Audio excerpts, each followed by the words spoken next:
Hi, Kaedy. How are you? I'm doing great, and I am so glad you're doing great, my friend. Me too.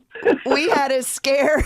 Oh my gosh. We have lots to talk about because I know Billy's retired and we've got all kinds of changes going on, but I hope you don't mind if we talk about you first. Please. Okay. But let's not dwell. All right, we're not going to dwell, but I am a cancer survivor myself, 16 years cancer free. So I know Congratulations. Thank you very much. I know how it feels to get that call. And oh my gosh, we were all just stunned. You had just announced this great tour you were going out on, and then you get the news that you have cancer. Tell us your story, however you want to tell it. Well, we started off doing a couple weekends of shows in Florida. I came home and happened to feel my neck, and it's like, wow, I'm really tender, and it kind of hurt to the touch, and I started getting a little hoarse. Kaedy, let me tell you, I hate doctors. Oh, I will wait until the absolute last second before I make an appointment with my doctor.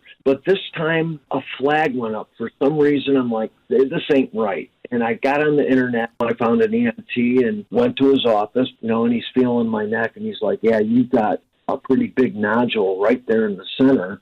I'm going to send you for an ultrasound. Then went for him to take a needle biopsy. After I had that needle biopsy, my throat got really, really bad. oh, I sounded like Senator Kennedy. I was having a hard time even talking. My anxiety's through the roof. That's when, I walked in and went right into the exam room, and he comes in, he hands me this sheet of paper, and it looked like a Xerox copy that the Xerox machine was running out of copy ink. And I'm like, Doc, I can't, what is it saying here? And he's like, well, there's 6 different classifications, 1 being benign, 2, 6 being full malignant. What am I? And he looks at me and he goes, well, you're number 6. And I'm like, what? What? I have full-blown malignant cancer. Boy, talk about the world stopping. yep. The first thing that came to my mind was, how much time do I have left? Yeah. Do I month, 6 months, a year? So it was pretty devastating. But as time went on and I learned more and more about what I had, it really calmed my nerves right away leaving that doctor's office. Of course, I had to call Rich Williams and Debbie and tell them what's going on, and we had to cancel shows, and it's quite the burden to have on your back. I'm the only one in the band that doesn't have an understudy. Wow. So when I don't work, the band doesn't work, the crew doesn't work, the venues don't work, the concession people don't work, the travel people, the accountants, everyone stops when I don't work. It's quite something to have on your shoulders. That's a lot of pressure. That's right. Yeah. So that was a Tuesday that I found out that, I had cancer, and we had to cancel some shows. So immediately I'm getting Facebook messages. Why is Kansas canceling shows? Said, hey, you know what? I got to put something on my Facebook page, tell people what's going on. And I did that on a Friday. I should back up a little bit here. My ENT asking me if I want a second opinion, and I said yes, thank God. And he referred me to a doctor, but he said, this doctor it's probably going to be a few months before you could get an appointment with him. And I'm like, what? A few months? Right. So this is like just weighing on me like a 10-ton heavy thing, pardon my Queensryche. And this doctor that my ENT hooked me up with was Dr. Angelos. Of course, I had to call my sister and tell her what's going on, and I had to tell my mother that night. Just That's my the worst, 90-year-old isn't it? mother. Yes. It was just so much stressful, devastating stuff. I can't describe what it was like, but I'm going through all these stresses. And Friday, I had to put something on Facebook, and then I'm getting a zillion messages, and I get a phone call from an old guitar player of mine, my band Chaser, that was together from 1982 to 1987. Ironically, we played a lot of Kansas music. Go figure. Oh, that's great. Frank gives me a call. I start telling him the story, and I'm not 3 lines into my story, and he goes, hold on a second. Mary, come here. His girlfriend, Mary, comes over to the phone. I've never met her. And I start telling the story about getting a needle biopsy, malignant cancer. I'm trying to see these doctors. And I want to see this Dr. Angelos, but I'm months out my initial appointment with him. And Kaedy, there's about 2 seconds of silence.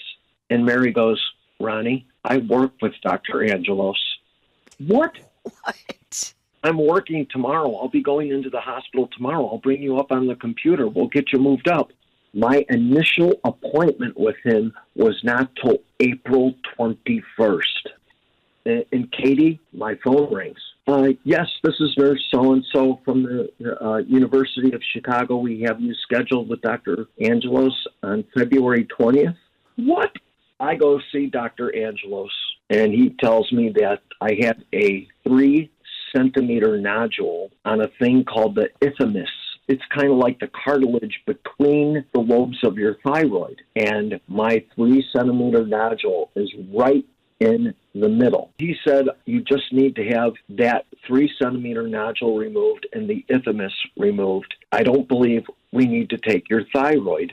So I leave the office. My phone, my watch is going crazy. So I leave there, and JR calls me, and he starts telling me about all these medias that have picked up my story. What? Fox News wants a statement? What? USA Today wants to carry my story? What? It was like a shot of lightning. Everyone picked up my story, and it's like, this is crazy. I should say, when I was in the office with Dr. Angelos, my surgery is scheduled for March 4th. Now, keep in mind, I wasn't supposed to even meet him till April 21st. No kidding. I know. And now my surgery is scheduled for March 4th. I had the surgery, and just like Dr. Angelos said, he only had to take that 3-centimeter nodule and the isthmus. I still have my thyroid. It's not even a month now. I know. I just thought it's April 1st. And you cannot even see a scar on my neck. Oh, my goodness. It is crazy. And Kaedy, 1 month to the day of my surgery, I go back to work. Ronnie, that's an unbelievably wonderful story. When you put it out there, that's the difference. You put it out there. You put it out on your Facebook page, and that is a magical thing to do when you put that out into the universe and let the people help you and pray for you and love on you and give you advice. And, there's something to be said for mental telepathy, right? Yeah. If it's prayers or what, and talk about being humbled. Yes. The people that called me and messaged me, there's something to be said for positive energy. I feel lucky. I really do.